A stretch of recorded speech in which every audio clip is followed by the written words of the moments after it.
Automatic contrivance CSTRI BNC। Next point automatic contrivance. तो winding में हम लोग पहले क्या जाने, वाइंडिंग में हम लोग जाने रोप के बारे में। रोप क्या होता है तो एक मेन पार्ट था, ठीक है। दूसरा पार्ट क्या ऑटोमेटिक कंट्रीवेंस, इसके बारे में जान क्या है, अटैचमेंट है एक तरह का सेफ्टी डिवाइस। ये क्या करता है वो देखो। वाइंडिंग में सबसे बड़ा खतरा क्या है, मैं क्लास में कभी थ्योरी नहीं बताया। सपोज इमेजिन करो कि एक मेरा केज, ये सपोज मेरा केज है, इसमें आदमी जा रहा है। अब इमेजिन करो कि नाइट शिफ्ट में ड्यूटी कर रहा है एक आदमी, ठीक है, जो वाइंडिंग चला रहा है। ठंडा का मौसम है, ठंडा का मौसम मतलब इतना ठंडा का मौसम है कि कंबल ओढ़े हुए वाइंडिंग घर में बैठ के होले चला रहा है। और उसी दिन क्या हुआ, सुबह से उसका घर में शादी वादी का माहौल था, इस कारण से सो नहीं पाया। बगल में कोई काली पूजा, कोई दुर्गा पूजा या कोई भी पूजा का माहौल चल रहा था। इसी तरह को कोई पर्व त्योहार का गाना बज रहा था, इस कारण सो नहीं पाया। कोई भी माहौल में बेचारा सो नहीं पाया दिन भर, और रात में आकर नाइट शिफ्ट करने के लिए आया। और होलेज वाइंडिंग का ना अंडरग्राउंड माइंस के लिए ना बड़ा इज्जत सम्मान मिलता है। चलाने के लिए बोल देगा सर नहीं चलाएंगे, जितना आदमी सब नीचे रह जाएगा। तुम सोच के देखो, अगर वाइंडिंग इंजन ड्राइवर अगर बोल दे कि सर चलाएंगे नहीं करें, झगड़ा कर ले बोले नहीं चलाएंगे, तो जितना आदमी सब नीचे। तो नाइट शिफ्ट में ना वाइंडिंग ड्राइवर को मैनेज करना बड़ा टफ होता है। तो रिक्वेस्ट करके बोले भाई चलाइए चलाइए, तो वो चलाएगा भाई, कोई सी बात भी नहीं है।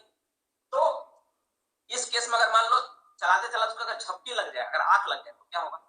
एक डोली इमेजिन करो नीचे जा रहा है और एक डोली ऊपर आ रहा है। सोचना, अगर उसका आग झपक जाए और वो क्या हो जाए, डायरेक्ट हो जाए, स्पीड में जाए, नीचे वाला जो आदमी जाएगा ना वो फ्री फॉल होके गिरेगा। सबसे पहला तो उसका बैकबोन टूटेगा, हाथ पैर टूटेगा, चलो ठीक हो तो जुड़ भी जाएगा, लेकिन बैकबोन जहां टूटा वो कभी स्पाइनल पे इफेक्ट पड़ेगा। सबसे पहले रीढ़ की हड्डी टूटना स्वाभाविक।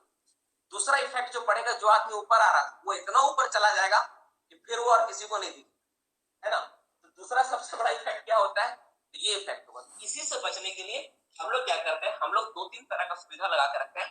एक को बोलते हैं हम लोग सेफ्टी हुक का अरेंजमेंट, और दूसरा होता है ऑटोमेटिक कंट्रोवेंस। ऑटोमेटिक कंट्रोवेंस क्या है, ऑटोमेटिक कंट्रोवेंस एक ऐसा अरेंजमेंट है जो वाइंडिंग रोप का स्पीड को कंट्रोल करता है। रस्सा का स्पीड, रस्सा का जो केज चलता है, केज का स्पीड को कंट्रोल करता है। ऐसा अरेंजमेंट ही होता है कि रस्सा चाहकर भी स्पीड ना दो। उसमें ऐसा सिस्टम ही लगा हुआ है कि रस्सा का स्पीड ज्यादा होगा ही नहीं, उसी हिसाब से वो काम करता है, उसी हिसाब से अरेंजमेंट किया हुआ रहता है, उसी हिसाब से वो काम। बेसिक बात समझ में ये होता है। और एक होता है अगर ओवर वाइंडिंग हो जाए तो क्या होता है, वो जाके जो फिंस होता है, फिंस का डायग्राम मैंने कहीं बना के नहीं बताया, बताऊंगा। फिंस ओपन होगा, ओपन होकर क्या होगा, डिटेचिंग प्लेट में फंस जाएगा, और जो आदमी जो एज में था वो भी ऊपर में लटक जाएगा, और उस हाल में भी व्यक्ति को गंभीर चोट लगने की संभावना होती है। ऐसा नहीं कि ऊपर में लटक गया तो सब तो पूरा मजा ही मजा है, पूरा फोटो खिंचाएगा, नहीं, बहुत बुरा कंडीशन, बहुत माइंस के लिए बहुत बुरा। उस दिन का प्रोडक्शन, उस दिन का सारा कुछ कम, जितना आदमी नीचे के वो नीचे ही रह जाएगा अगर एक सारा काम, ठीक है। तो ये सारी बातें होती है, हम लोग इस पे चर्चा करेंगे। इस चीज को हम लोग जानेंगे कि व्हाट इज ऑटोमेटिक कंट्रोल। तो सबसे पहले जानते हैं इसका यूज। ए नंबर पॉइंट, यूज। यूज क्या होता है, यूज इन एवरी शाफ्ट। कहां करेंगे भाई, यूज कहां होगा, in every shaft, in every, her shaft में, एवरी शाफ्ट हर चालक में संबंध, साथ ही साथ एट एनी जगह, कोई भी जगह, किसी भी जगह 50 मीटर 100 मीटर, जब भी तुम बकेट का इस्तेमाल करोगे उसके साथ ही साथ तुमको ऑटोमेटिक कंट्रोवेंस लगा के साथ ही तुमको बकेट का इस्तेमाल करना स्टार्ट कर देना पड़ेगा। ये होता है मेन, ठीक है।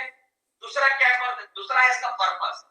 चलो इसका पर्पस क्या है, पर्पस जैसा कि अभी मैंने एक्सप्लेन किया आपको, ये पर्पस है। उसको टेक्निकल टर्म में क्या बोलते हैं, तो टेक्निकल टर्म उसको बोलते हैं एक number to avoid, to prevent over speeding,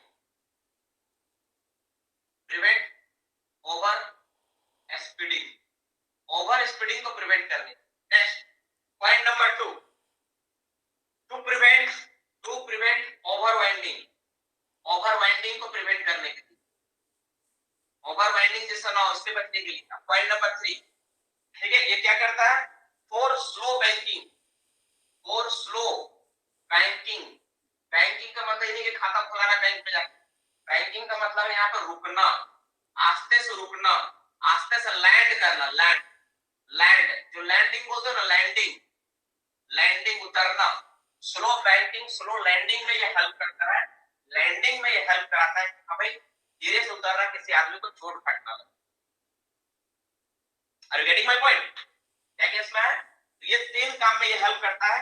next लिखो, अगर यही वाला, ठीक है, इलेक्ट्रिकल वाइंडिंग होता है, अच्छा इलेक्ट्रिकल वाइंडिंग वाला बात मानते हैं, अच्छा इसका जो एग्जामिन होता है, अब तो लिखे तो over speeding and slow banking का 153 मार्क्स एग्जामिन करते हैं। अगर ये, ठीक है, electrical winding, electrical winding, electrical winding में बाबू हम लोग ऑटोमेटिक कंट्रोल इस्तेमाल नहीं करते हैं।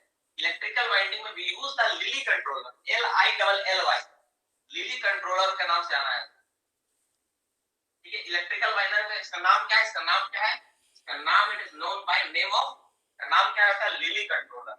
नेक्स्ट 3 नंबर, अब हम लोग बात करेंगे इसी में एग्जामिन के बारे में, ठीक है। एग्जामिन, एग्जामिन क्या क्या होता है, तो एग्जामिन में मैंने इसे कल ही पढ़ाया था, तो याद होगा। ओवर वाइंडिंग का जो एग्जामिन होगा, ओवर वाइंडिंग का जो चार्ज होगा, हर 7 दिन में एक बार होता है, 7 डेज में एक बार, ठीक है। और इसी का दूसरा part slow banking, slow slow banking, ठीक है, स्लो बैंकिंग, और दूसरा क्या था, slow banking and over speeding, इसका जो जांच होता है, एंड ओवर स्पीडिंग, कितना होता है, ओवर स्पीडिंग 3 मंथ, है ना, बताया था आप लोग को 3 मंथ। ये सारा डेटा इसको जल्दी से नोट डाउन करते हैं आप लोग। ये हो गया ऑटोमेटिक कंट्रोवेंस का कहानी। ऑटोमेटिक कंट्रोवेंस क्या है, it is one kind of the safety device, जो क्या करता है, तो करता है मेरा to prevent the over speeding, slow banking और ओवर वाइंडिंग, ये तीनों में ये मतलब हेल्प करता है ना हो, और स्लो बैंकिंग में हेल्प करता है, और इसका एग्जामिनेशन होता है 7 दिन और 3 महीना होता है। फटाफट देखो, ये सारा चीज का पॉइंट है, सारा का सारा पार्ट, ठीक है। अब इसके बाद हम लोग नेक्स्ट, इसी से रिलेटेड अब नेक्स्ट टॉपिक इस पर हम लोग चर्चा करेंगे। That topic is what, that topic is क्या है यार, उसको क्या बोलते हैं, उसका नाम क्या नाम है उसका, आप पढ़ते हैं, सेफ्टी, सेफ्टी बुक से रिलेटेड रहेंगे, सेफ्टी,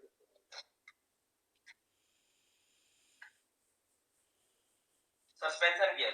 तुम लोगों को अगर नॉन टेक्निकल रिलेटेड कुछ बात बोलना हो, कहना हो, तो जरूर मुझे बताना डियर स्टूडेंट्स, आपका मन का बात, यहाँ सर ये है वो है जो भी है, ठीक है। ये लेकिन मेरे हिसाब से ना, अगर कोई टीचर, कोई भी, देखो आज की डेट में ना, देखो मेरा ऐसा तो सब नहीं है यार, 7 दिन पढ़ाएगा 2-2 घंटा करके, वो नहीं मिलेगा। और मेरे पास एक ये भी है कि मेरे पास स्टूडेंट बहुत ज्यादा है, उनके पास पैसा नहीं मिलेगा, है ना। और वो क्या है कि कभी इस चीज से जुड़े नहीं है।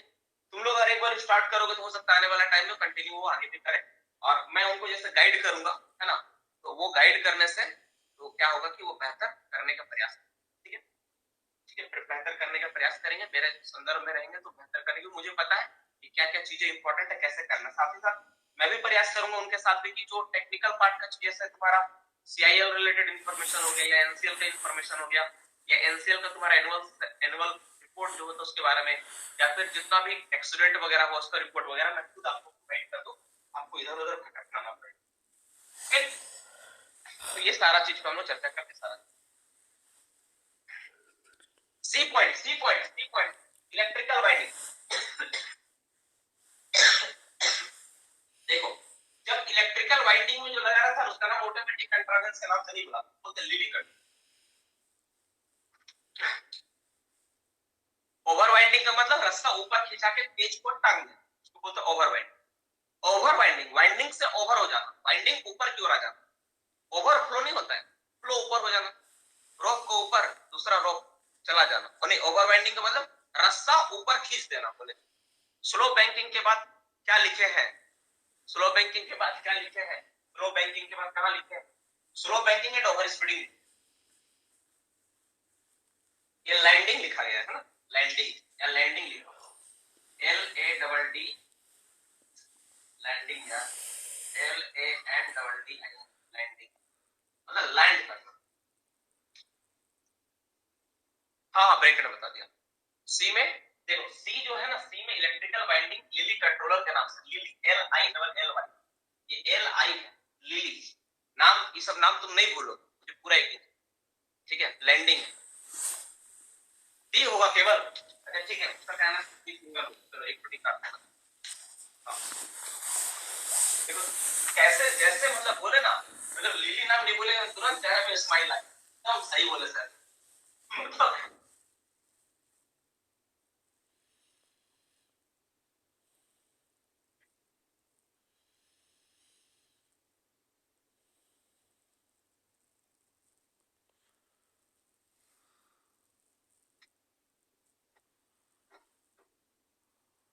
एक आदमी का विदाई समारोह, ठीक है, आज एक आदमी का हमारे वहां विदाई समारोह, सब आदमी लोग अफसोस किए जा रहा है, आदमी छोड़ के जा रहा है, यार उसको इतना रुला दिया बेचारा रोते रोते, आप छोड़ के जा रहे, जो आ रहा आप छोड़ के जा रहे हैं हम लोगों को, ये तो होना ही था, ये तो दुनिया का दस्तूर है, जब कोई कोल इंडिया ज्वाइन करता उसी दिन तय हो जाता है कि आदमी रिटायर होगा, उसी दिन निर्धारित है इस डेट में आदमी रिटायर होगा।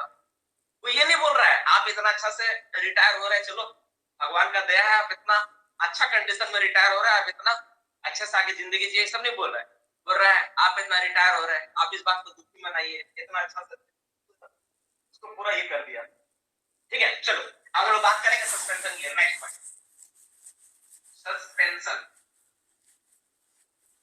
सस्पेंशन गियर, ठीक है, we are talking about the suspension gear, what is suspension gear. Last class में I am discussing about the what is suspension gear. Suspension gear आपको बताया कि रोप होता है, रोप के नीचे रोप केबल होता है, रोप केबल के नीचे बुल चेन होता है, बुल चेन के नीचे क्या होता है, नहीं होता, उसी पार्ट को करने वाले, उसी पार्ट को जानने वाले व्हाट इज सस्पेंशन गियर क्या होते हैं, पार्ट को जानेंगे। इस पार्ट को अगर समझ गए तो मोटा मोटी वाइंडिंग का बहुत सारा पार्ट क्लियर हो जाए, ठीक है, इस पार्ट को थोड़ा जानते हैं।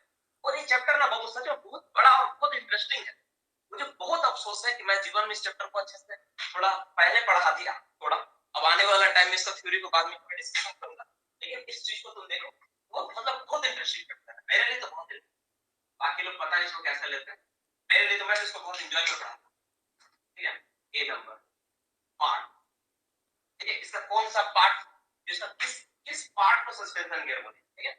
तो स्टार्ट होता है फ्रॉम रोप, रास्ता से, from rope, R O P मत करना, आर फ्रॉम रोप टू कहां तक, फ्रॉम रोप से लेके केज तक, रोप से लेके केज तक, रास्ता से लेके केज तक, ये सस्पेंशन गियर का पार्ट होता है, it is known as suspension gear. दूसरा नंबर सीक्वेंस, अगर इसका बात करें सीक्वेंस, तो यही सवाल का पार्ट, ये सवाल आपको अक्सर एग्जाम में मिला होगा, जैसे डिस्ट्रीब्यूशन प्लेट किसके किसके बीच होता है, बुल चेन किसके किसके बीच होता है, तो जो सीक्वेंस है ना, वही मैं सीक्वेंस आपको लिख दे रहा हूं, ये फ्यूचर आपको कभी एग्जाम में पूछे तो आप कभी करके मत सोच लो, तो आराम से बता। सबसे पहला होता है रोप, क्या होता है, पहले रोप होता है, रोप के बाद रोप के जस्ट नीचे क्या होता है, उसका नाम क्या है, रोप के, आपको मैंने कल बताया रोप के नीचे क्या होता है, रोप के पल, जेडल पीईएल केपल, स्पेलिंग पीईएल, हम पीएल ही बार लिख देते हैं, ठीक है। फिर उसके बाद क्या होता है, डी लिंक होता है, डी लिंक, ठीक है। उसके बाद क्या होता है, डी लिंक के बाद जस्ट क्या होता है, उसके बाद होता है सेप्टिक, देखना ध्यान से, अरे एक बार याद रखना, देख लो ये इधर के बाद इधर घुमा है, इधर नहीं घूम रहा है, यहां से फिर स्टार्ट नहीं हो रहा है, इधर घुमा के लिख रहा हूं, ठीक है, डोंट बी कंफ्यूज, मतलब इसके बाद ये है, क्या हो गया, सेप्टिक हुक, ठीक है। नेक्स्ट सेप्टिक हुक के बाद देखो सिंगल लिंक चेन, तो क्या बोलते हैं, single link chain, S I N G L, single, L I N K A D, link chain, single link chain. फिर इधर आ जाओ, अब इधर देखो सिंगल लिंक चेन के बाद क्या होता है इसके बाद देखो इसी को नाम है bull chain, this also called bull chain, bull chain बोलते हैं, ठीक है। उसके बाद देखो, इसके बाद देखो triangular plate, triangular, triangular plate, ठीक है, जिसका लोड डिस्ट्रीब्यूशन प्लेट का काम आता है, लोड डिस्ट्रीब्यूट करते हैं, क्या करते हैं, लोड, लोड को डिस्ट्रीब्यूट करता है, लोड डिस्ट्रीब्यूट। इतना दिन में तुम मेरे से तरह की तो समझ ही गया होगा, जैसा तुम लोग का इंग्लिश अनुप सर का वैसे इंग्लिश, ठीक है, मतलब स्पेलिंग वगैरह में, है ना, हम भी तुम्हारे जैसा यार, वही क्या नाम उसका तुम्हारा, ठीक है, तो तुम्हारा क्या नाम बोलते हो, सरकारी स्कूल है ना, बिजली वाला स्कूल, केज चेन, ठीक है। माँ बाप तो इसलिए स्कूल भेजता था कि चलो मतलब बच्चा बच्चा घर में रह के भुकाएगा नहीं, किसी को घर में थोड़ी ना पता था लड़का तो सरकारी नौकरी ले आएगा, सीरियसली बात यही है, मेरे घर का माहौल पढ़ाई का इतना रहा है, इतना मान रहा है कि माँ बाप स्कूल इसलिए भेजते हैं ना, बच्चा तो घर में रहेगा तो सबको परेशान करेगा, इसलिए जाते स्कूल, ठीक है। उनको कहाँ मालूम था कि लड़का तो सरकारी नौकरी निकालेगा, ठीक है, सरकारी नौकरी ले लेगा, ठीक है, ये, लेकिन हाँ ये उनका सोच नहीं था इस चीज के बारे में, तो खैर ठीक है, चलो इसको ब्रीडल भी बोलते हैं, ब्रीडल चेन, ब्रीडल, आप लोगों से ब्रीडल चेन पूछेगा तो don't be confuse, sir bridle chain मतलब क्या होता है मुझे पता नहीं, और सबसे आखिर में होता है क्या होता है केज, इसके बाद क्या होता है केज, तो लास्ट में क्या होता है केज। तो ये आपका पूरा सीक्वेंस देख लो, एक रोप होता है, रोप के नीचे रोप टेबल होता है, उसके नीचे डी लिंक होता है, सेफ्टी हुक होता है, सिंगल लिंक चेन, फिर triangular plate, cage chain, that is bridle chain. Cage chain का नाम क्या है, ब्रिडल चेन उसी का नाम है। उसके बाद क्या होता है, एक केज लगा होता है, केज पे केज लगा होता है। इस तरह होता है तुम्हारा ये पूरा का पूरा सीक्वेंस। इस सीक्वेंस में सस्पेंशन गियर होता है, इस सीक्वेंस में सस्पेंशन गियर का हर एक पार्ट का नाम जान लेना जरूरी है, कि आपसे कभी पूछ देता है कि सिंगल लिंक चेन या फिर सेफ्टी हुक किसके बीच होता है, आपको पता होना चाहिए। रोप केबल देखो, कभी कभी डी लिंक ना हाईलाइट, डी लिंक नहीं रहता ऑप्शन में, कंफ्यूज मत होना कि सर तो डी लिंक बोले, डी लिंक का काम है केवल जोड़ना, है ना, जोड़ना। जैसे हम तुमको बोलेंगे, तुम जैसे मान लो तुम, जैसे उदाहरण के लिए तुमको कैसे पता है, डी लिंक का काम है जोड़ना, जस्ट वो जोड़ने काम कर, उसको कोई मेन पर्पस नहीं है ना। तो डी लिंक अगर ना भी रहे तो ऑप्शन में तो समझना रोप केबल और इसके बीच। तो डी लिंक का काम है केवल जोड़ना, सो इसको अवॉइड भी करके तुम बच सकते हो। तो अगर ये ऑप्शन में ना रहा तो घबराना मत, ये और ये भी, ठीक है, ये तुम्हारा सीक्वेंस, इसको तुम ध्यान से देखो, ठीक है। डी लिंक लगभग हर एक जगह रहता है, यहाँ पर भी डी लिंक होता है, यहाँ पर भी डी लिंक होता है, हर एक जगह डी लिंक का इस्तेमाल होता है। तो बहुत जगह डी लिंक को मिस, यहाँ पर सेफ्टी हुक जो रहता है, सेफ्टी हुक के बाद यहाँ पर भी डी लिंक होता है, सिंगल लिंक चेन के बाद डी लिंक होता है, ट्रायंगुलर प्लेट के बाद डी लिंक होता है, हर जगह की जगह डी लिंक होता है, सब जगह डी लिंक को अवॉइड किए, ठीक है। ये डी मतलब डी लिंक होता है, अवॉइड किए। तो डी लिंक उतना इंपॉर्टेंट नहीं होता, मेन होता है अरेंजमेंट, तो अरेंजमेंट हो ये ज्यादा जरूरी, ठीक है। तो मोटा मोटी आप देख लो फटाफट क्या है, नहीं ये हो गया, ठीक है। अब इसमें हम लोग बात करेंगे इसका फैक्टर ऑफ सेफ्टी, क्या बात करेंगे बाबू, सबसे इंपॉर्टेंट, सबसे मजेदार, सबसे महत्वपूर्ण सवाल क्या है, factor of safety. Factor of safety, C number, that is called factor of safety. Factor of safety बाबू जल्दी लिख, पॉज पढ़ाना है, लिख जल्दी से। फैक्टर ऑफ सेफ्टी कितना होता है, थ्रेड अगर जॉइंट रहेगा, ये नंबर अगर थ्रेड जॉइंट रहेगा, H R E A D, thread joint, thread joint होता है तो कितना होता है, ठीक है, मिनिमम 15, ठीक है, मिनिमम कितना होगा 15। और विदाउट थ्रेड जॉइंट रहेगा तो, विदाउट थ्रेड जॉइंट है ना 2 number, without thread joint, without, बिना थ्रेड जॉइंट का अगर हुआ तो कितना होगा, मिनिमम 10। मैंने पढ़ा दिया, लिखा दिया, आपको याद करा दिया, मैं आपको याद करवा दिया हूं, अब लिखवा, ठीक है। इस क्लास में यही तो अजब चीज हो रहा है, पहले याद करवाए फिर लिखवाए। अब लाइफ कितना होता है, लाइफ कितना होता है ये भी मैंने याद करवा दिया, आपको याद है, आज की क्लास में रिवीजन में सस्पेंशन गियर का लाइफ 6 साल होता है, फटाफट नोट डाउन कर लो, this is the point for your class. 28 को मैसेज सच्ची हुआ रहे, 15 10 6 लोग आंसर बताए, लड़का बताओ।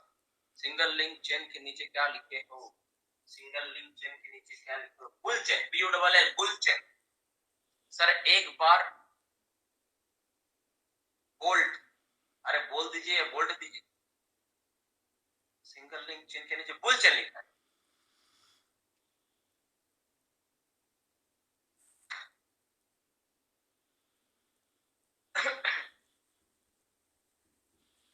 डेप्थ इंडिकेटर, रॉप साइकिल के बारे में जानना चाह रहे हो, रॉप साइकिल शॉर्ट सिंकिंग उससे रिलेटेड टर्म है। हां, और डेप्थ इंडिकेटर क्या है, जहां पर वाइंडिंग रोप होता है वहां पे एक इंडिकेटर लगा होता है, तो डेप्थ इंडिकेटर का, डेप्थ इंडिकेटर। इसमें बहुत सारे एमसीक्यू क्वेश्चन छूटा है यार, ऐसा नहीं कि चैप्टर खत्म हो गया, बहुत कुछ है ना, मैंने बहुत कुछ को अवॉइड किया है, बहुत चीज को अवॉइड किया है ना। क्या करूं, पढ़ा दूं या नहीं करूं, और भी पार्ट कवर करवाना इधर भी है, चलो।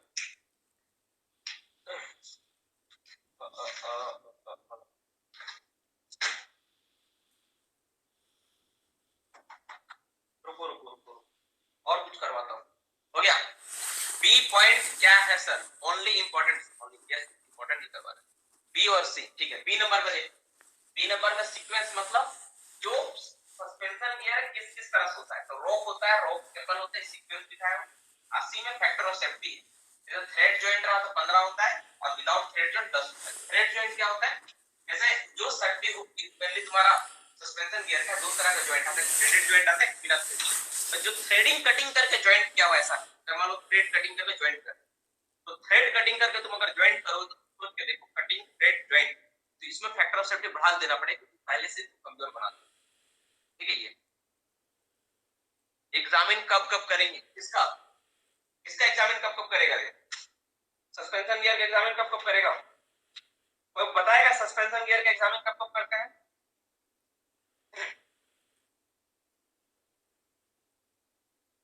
कौन बताएगा सस्पेंशन गियर के एग्जाम कब करते हैं?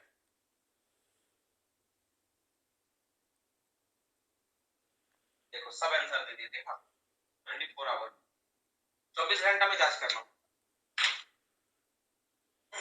देखो एक बात याद रखना, एक बात मैं सिंगल समझा दे रहा हूं, रस्सा जिस जगह से गुजरा है सबका जांच 24 घंटा में।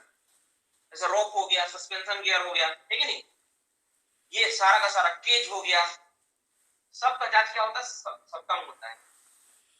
वाइंडिंग रोप जिससे अटैच उसका जांच अब 24 घंटा में।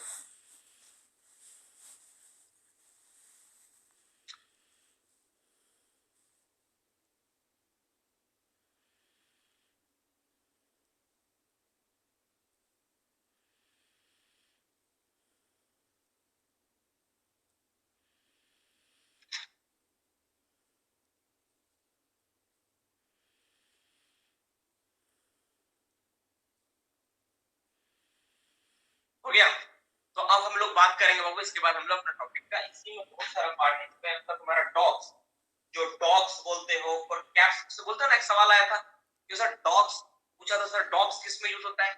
ये मेरा नोट्स 2000 तुम्हारा ये जो नोट्स है ना एससीएल के एग्जाम के समय बनाए थे बच्चों लोग पढ़ाने के, अगर तुमको दिखा दूं मैं तो पहला ही पॉइंट ना हम डॉग्स के ऊपर लिखे, देखो दिख रहा है आप लोगों को, दिख रहा होगा मे बी, डॉग्स का पहला पॉइंट लिखा हुआ देखो यहाँ पे हेडिंग डॉग्स है ना, उसका सेकंड पॉइंट है कैप्स। जो है ना नोट्स को ना इतना बेहतरीन तरीके से सजा दिया गया है ना, तो बच्चा अगर अच्छा से पढ़ के जाए ना इसको अच्छे से ना, तो अलग से पढ़ने का जरूरत। जैसे डॉग्स वाला सवाल आया था ना, बच्चे लोग गलत मार के आया, कोई कॉलेज मार दिया, कोई इधर मार दिया, देखो इसमें लिखा हुआ है डॉग्स और holding the cage after over winding. Dogs are use for holding the cage after over winding, it is the use of the dogs. और इस नोट्स में पहला ही पॉइंट में इसके बारे में लिखा गया। जो बच्चे एसीएल एग्जाम देकर आया था मेरा उस टाइम, वो लोग सब साफ साफ मार के आए, बाकी लोगों का डाउट था। उसके अलावा एक और क्वेश्चन था जो तुम्हारा एक्सप्लोसिव फैन का स्पीड, मैक्सिमम स्पीड पूछा था 40 किलोमीटर पर आवर होगा, वो भी मैंने बच्चों लोगों को पढ़ाया था, वो भी सही मार के आए थे, ठीक है। और बहुत सारे उसका दोस्त लोग बोल रहा था तुम गलत मार दिया, उसमें से एक बच्चा परेशान होकर कॉल किया और सर मुझे बोल रहा सर गलत मार दिया, सर गलत पढ़ा दिया। ठीक है, रिजल्ट आने, रिजल्ट लिस्ट में देखते इसका नाम है, उसका दोस्तों का नाम नहीं, ठीक है। तो ये सब कहानी घटता है, ये सब होते रहता है, घबराना नहीं है, भीड़ से अलग रहना है, झुंड में मत चल जाना है, कि भीड़ जो करना वही कर रहे हैं अभी नहीं, ठीक है। अगर तुमको चाहिए जॉब, जॉब किसका होता है? जो भीड़ में रहता उसका होता है, नहीं आदमी का होता है, हजारों लाखों में किसी एक का होता है, किसी दो का होता है। तो वो झुंड में रहेगा तो नहीं, भीड़ से हटके का, ठीक है। जो डिसीजन देखो आज से 6 महीना पहले तुम लोग जो बच्चा क्लास ज्वाइन किया होगा, जो डिसीजन तुम लिए भीड़ से हटके लिए, सारे बैरियर को तोड़ के लिए कि नहीं मुझे क्लास करना है, ठीक है, एक विश्वास के साथ लिए कि सर बोल रहे तो कुछ फायदा होगा, आज देखो उसका फायदा मिल रहा है, इसलिए चलो आगे भी